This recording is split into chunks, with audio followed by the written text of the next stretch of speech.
वालेकुम दोस्तों, inside by Maujam फकर में खुश आमदीद। लेकिन खबर यह है कि इसराइल ने एक मरतबा फिर ईरान पर हमला कर दिया है। आज अल सुबह इसराइली फजाइया के जंगी तैयारों ने ईरान के दारुल हुकूमत तेहरान, इस्फहान, तब्रेज और किरज में तकरीबन 15 अहदाफ को निशाना बनाया और इसराइली फौज की जानिब से यह दावा भी सामने आया है कि इसराइली फजाई हमलों में ईरान की एक अहम शख्सियत निशाना बनी है। दावा किया गया है कि पासदाराने इनकलाब के सरबरा ब्रिगेडियर जनरल अहमद वहीदी इन हमलों में शहीद हो गए हैं। इसराइल का यह हमला उस अमल को मुतासर करने की एक सोची समझी कोशिश है जिसमें पाकिस्तानी सालसी में अमन मुआहदे के बुध तक तय पाने की उम्मीद पैदा हो गई थी। और खुद अमेरिकन प्रेसिडेंट डोनाल्ड ट्रंप ने फॉक्स न्यूज को कल रात दिए जाने वाले एक इंटरव्यू में इस बात का एतराफ किया था कि मुमकिन तौर पर मंगल या बुध तक ईरान के साथ मुआहदे पर दस्तखत हो जाएंगे, लेकिन इस मुआहदे के तय पाने से कबल ही इसराइल की जानिब से बैरूत के मुजाफाती इलाकों पर जोरदार हमले किए गए,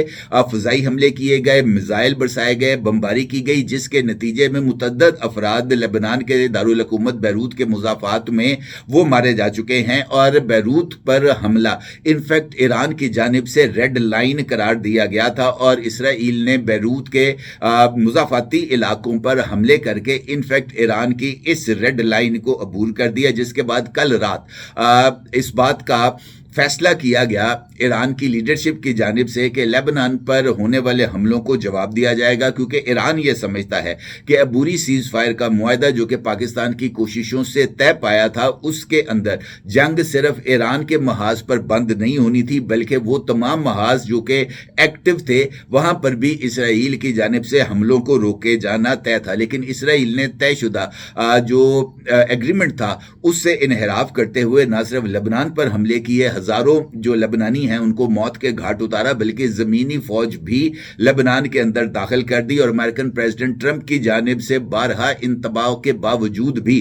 इसराइल ने फौज वापस बुलाने से इनकार भी कर दिया। और इसी दौरान इसराइली वजीर आजम और अमेरिकन प्रेसिडेंट ट्रंप के दरमियान हार्श वर्ड्स का तबादला भी हुआ था, हत्ता कि अमेरिकन प्रेसिडेंट डोनाल्ड ट्रंप ने नेतन्याहू को पागल भी करार दे दिया था। ये जो सारी डेवलपमेंट है,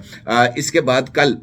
ईरान की जो लीडरशिप है, खासतौर पर मिलिट्री लीडरशिप, उनका एक अहम इजलास तलब किया गया और इस इजलास के अंदर इसराइल पर दोबारा हमले शुरू करने का फैसला किया गया, जिसके बाद आज रात गए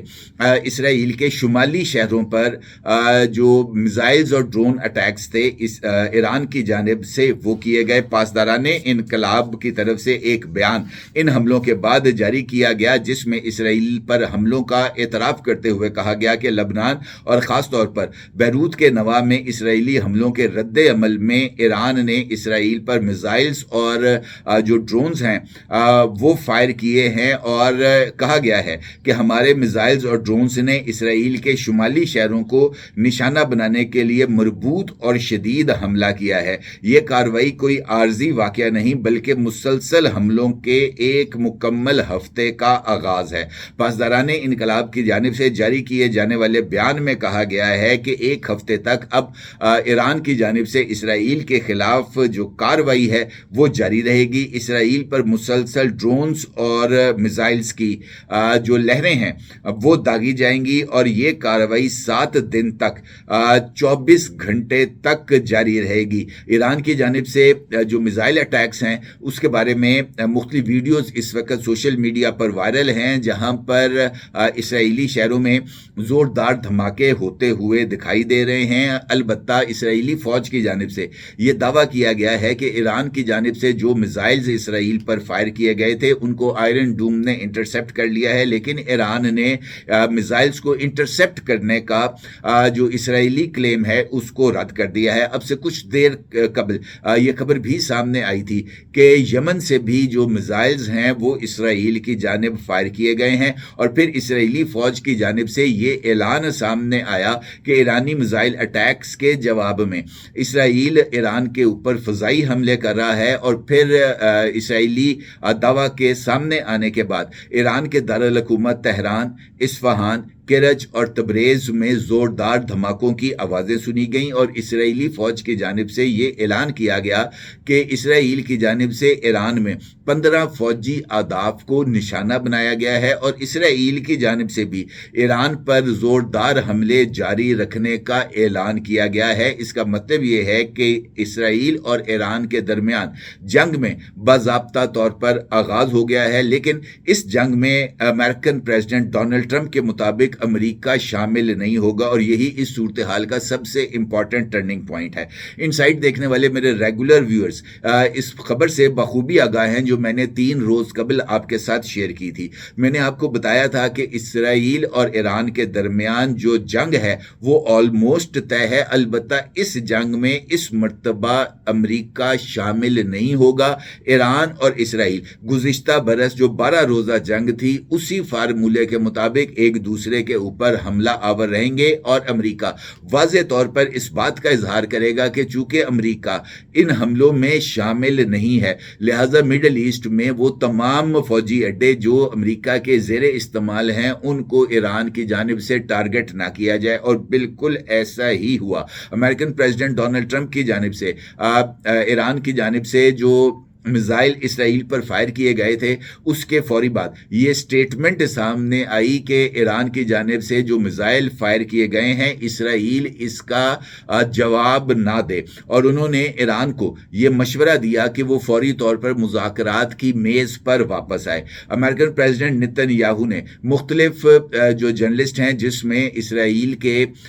جرنلسٹ باراک ریورڈ شامل ہیں جو کہ معروف ویب سائٹ ایکزوس کے رپورٹر بھی ہیں، ان کے ساتھ امریکن پریزیڈنٹ ڈونلڈ ٹرمپ نے گفتگو کی اور امریکن پریزیڈنٹ کا یہ کہنا تھا کہ وہ اسرائیلی وزیر اعظم کے ساتھ ان کا رابطہ ہوا ہے۔ انہوں نے اسرائیلی وزیر اعظم سے کہا ہے کہ جناب وہ یہ حملے نہ کریں، لیکن اسرائیلی وزیر اعظم نے بعد ازاں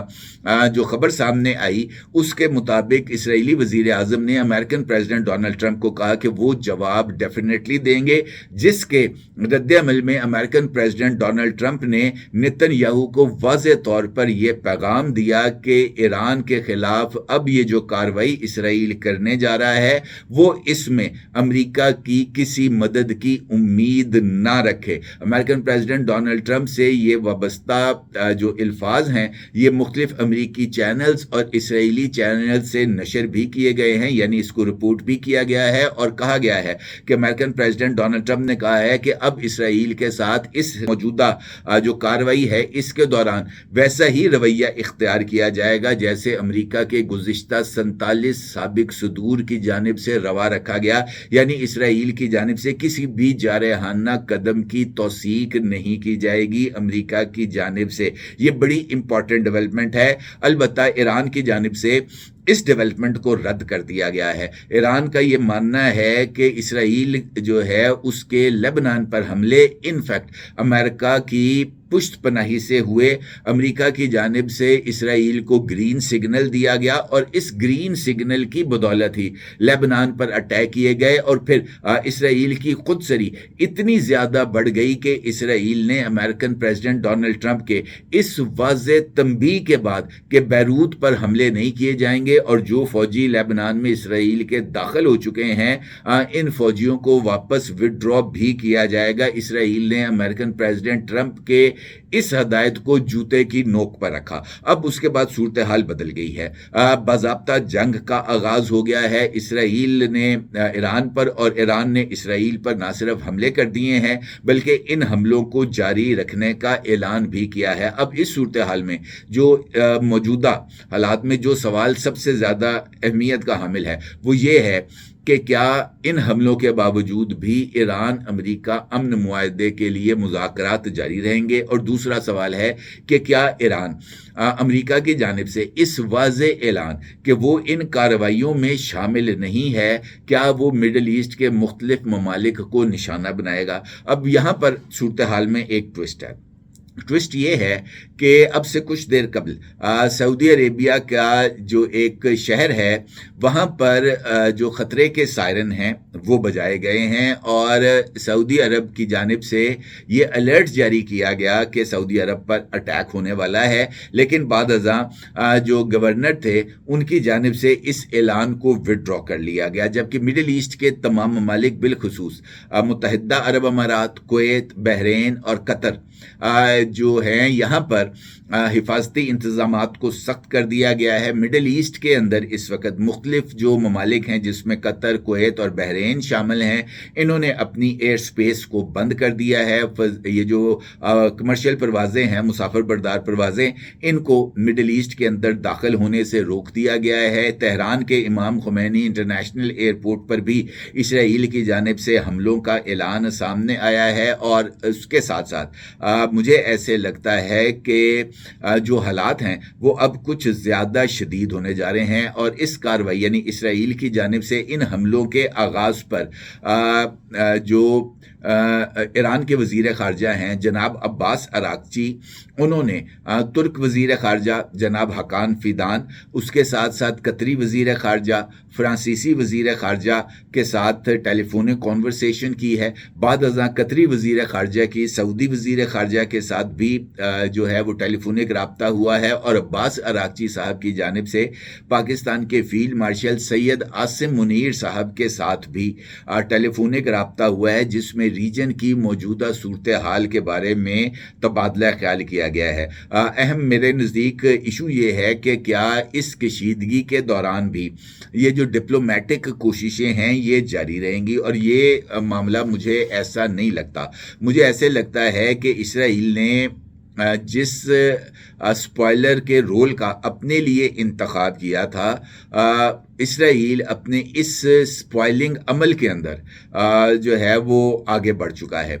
ये जो कार्रवाई एन उस मौके पर जब अमेरिकन प्रेसिडेंट ट्रंप ने फॉक्स न्यूज़ को इंटरव्यू देते हुए खुद इस बात का इतराफ़ किया कि जनाब मंगल या बुध तक ईरान के साथ मुआहदा तय पा जाएगा, इसके बावजूद भी इसराइल की जानिब से बैरूत पर अटैक किए गए और ईरान पर अटैक किए गए, जो कि इस बात का वाज़ेह सबूत है कि इसराइल इस अमन अमल में, चाहे वो लबनान में हो, चाहे वो ईरान में हो, चाहे वो फ़लस्तीन में हो, वो इसके अंदर रुकावट है। अब फील्ड मार्शल साहब का यकीनी तौर पर राब्ता जो है वो अमेरिका में भी होगा और दीगर अरब ममालिक के साथ भी होगा, लेकिन फौरी तौर पर ये जो डी एस्केलेशन है उसके लिए इसराइल की जानिब से ऐलान सरेंडर ये तय है, क्योंकि जब तक इसराइल लेबनान से फ़ौजों को वापस नहीं बुलाएगा, गज़ा से फ़ौजों को वापस नहीं बुलाएगा, मुझे नहीं लगता कि उस वक्त तक किसी देर पा अमन के इम्कानात मौजूद हैं। आज जो है वो लग ऐसे रहा है कि दिन भर इसराइल की जानिब से ईरान और ईरान की जानिब से इसराइल के ऊपर हमले जारी रहेंगे और पासदाराने इनकलाब की जानिब से वाज़ेह तौर पर इस बात का इजहार किया गया है कि ये जो हमले हैं अगले 7 दिन तक 24 घंटे जारी रहेंगे। तो इसका मतलब ये है कि ये जो मामला है ये गर्म हो गया है। देखना ये है कि अमेरिका अपने ऐलान पर किस वक्त तक कायम रहता है, और अगर अमेरिका अपने ऐलान पर कारबंद रहा तो फिर इस बात के इम्कानात पाए जाएंगे कि ईरान मुज़ाकरात की मेज़ पर वापसी के लिए अपनी आमादगी जाहिर कर दे। लेकिन अगर अमेरिका इस जंग के अंदर दोबारा शामिल हुआ तो फिर हालात यकीनी तौर पर जो हैं वो ख़राब होंगे, क्योंकि इसराइली हमलों के फौरी बाद इंटरनेशनल ऑयल प्राइसेस में भी इजाफा देखा गया है और दिन के आगाज़ पर ये जो स्टॉक मार्केट्स का कारोबार है इसमें भी शदीद मंदी देखी गई है। और देखना ये है कि आज का दिन जो है वो किस तरह की खबरें लेकर सामने आता है। मुझे नहीं लगता कि कुछ ज़्यादा अच्छी खबरें सामने आएंगी, अलबत्ता जंग का आगाज़ हो गया है और देखना ये है कि ये जंग अब कब तक जारी रहेगी। अपने अगर ज़रूरी सार कीजिएगा। आपका बहुत शुक्रिया। अल्लाह हाफ़िज़। 999 कम्युनिकेशन, डिजिटल मीडिया और यूट्यूब चैनल्स की दुनिया में बड़ी कामयाबियां समेटने के बाद अब वेब न्यूज, वेब चैनल और यूट्यूब न्यूज चैनल की तरफ कदम बढ़ा रहा है, जिसके लिए हमें मुल्क भर में रिपोर्टर्स की जरूरत है। ख्वाहिशमंद हजरात व ख़वातीन नीचे दिए गए नंबर पर राब्ता करें। व्हाट्सएप +92 309 1226 999।